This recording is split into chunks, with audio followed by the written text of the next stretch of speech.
दीपावलीच्या हार्दिक हार्दिक शुभेच्छा शेतकरी मित्रांनो. ऊस तोडणी केव्हा करावी?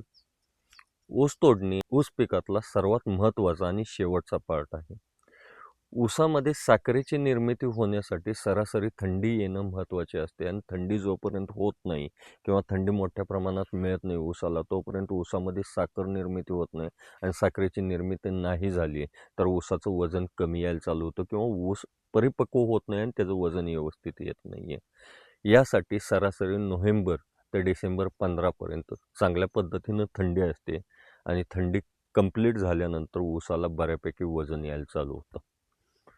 ऊसाचं वजन येण्यासाठी किंवा साखरेची निर्मिती होण्यासाठी अजून एक पार्ट महत्त्वाचा असतो की जमिनीच्या प्रतवारीनुसार त्या जमिनीला पाण्याचा ताण देणं, योग्य ताण देणं महत्त्वाचं असतो.